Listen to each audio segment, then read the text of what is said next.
Oke, assalamualaikum warahmatullahi wabarakatuh. Jumpa lagi bersama channel saya Filiala. Di kesempatan video sekali ini saya akan sharing lagi, Pak ya. Seperti yang Bapak lihat di sini ada sebuah pupuk, bisa kita katakan pupuk organik ya, yaitu jangkos dari bekas pengolahan di pabrik kelapa sawit ya. Sebenarnya ada banyak sekali jenis yang dihasilkan dari pengolahan pabrik kelapa sawit ini ya. Salah satunya ini jangkos, kemudian ada fiber, ada solid, dan ada abu boiler ya. Dan itu semua dapat dipergunakan untuk dijadikan pupuk, bisa kita katakan pupuk organik ya. Nah, bapak-bapak bisa dimanfaatkan kembali jika perlu untuk dimanfaatkan. Jadi saya akan perlihatkan bagaimana cara pengaplikasiannya terhadap tanaman kelapa sawit ya. Dari kelapa sawit kita jadikan pupuk. Jadi ada sisi baiknya ya. Sebenarnya jika Bapak kekurangan dana untuk pembelian pupuk, Bapak bisa untuk sementara waktu Bapak bisa pergunakan ini ya, jangkas ataupun fiber ataupun yang lainnya dari pengolahan pabrik kelapa sawitnya. Jadi di sini saya akan tunjukkan cara pengaplikasiannya di lahan bagaimana ya. Jadi untuk pemberian jangkos ini pada pokok kelapa sawit, Bapak tidak perlu terlalu dekat ya dari pokok kelapa sawitnya, karena akar serabut pada kelapa sawit ini biasanya sangat panjang, antara 2 meter bahkan lebih ya. Jadi untuk pokok pohon kelapa sawit Bapak tidak perlu dekat untuk pengaplikasiannya ya. Cukup dengan jarak 2 sampai ataupun lebih ya bisa, karena memang akar serabut pada kelapa sawit ini jika sudah besar pohonnya akan sangat panjang sekali. Walaupun terkadang kita lihat saat replanting atau penumbangan akarnya tidak seberapa banyak ya, padahal aslinya sangat banyak dan panjang. Jadi untuk bapak di rumah, kalaupun belum bisa membeli pupuk ataupun keterlambatan dana untuk pembelian pupuk, bapak bisa untuk sementara waktu menggunakan jangkos ini ya sebagai alternatif pengganti pupuknya. Ataupun jika sudah diberi pupuk, Bapak ingin menambahkan jangkos ini, itu akan lebih baik lagi ya. Tidak apa-apa. Jadi sangat baik sekali. Sudah diberikan pupuk, Bapak tambahkan lagi jangkos, itu sangat membuat performa kelapa sawit kita akan menjadi lebih baik sekali ya. Dan ini bekas solid untuk pemupukan sebelumnya, dan sekarang ini adalah menggunakan jangkos. Oh ya, di sini untuk pemilik perkebunan kelapa sawit sudah tidak terlalu memikirkan untuk perawatannya ya.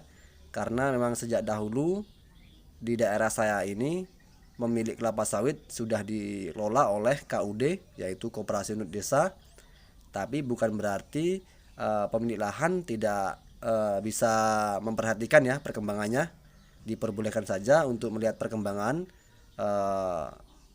tanaman kelapa sawit kita ya. Jadi walaupun sudah dipasrahkan terhadap KUD, pemilik kebun kelapa sawit tetap saja bisa melihat perkembangan kelapa sawitnya ya.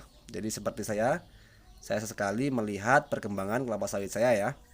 Jadi biasanya pemilik lahan kelapa sawit di sini memantau perkembangan kelapa sawitnya ya, walaupun sudah dikelola dengan baik oleh KUD, tapi tetap saja sebagai pemilik asli kita tetap harus memantau perkembangan kelapa sawit itu ya, demi kebaikan kita bersama.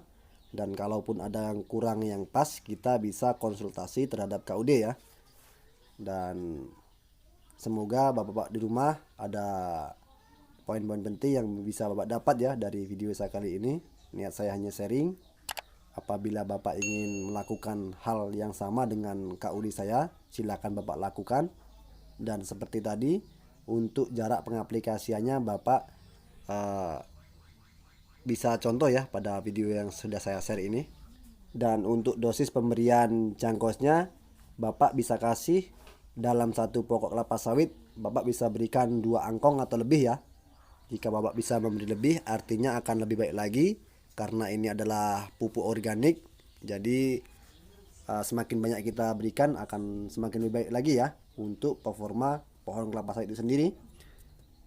Dan mungkin tidak banyak lagi yang bisa saya sampaikan. Apabila ada pertanyaan, silakan Bapak tanyakan di kolom komentar, saya akan jawab sepengetahuan saya ya.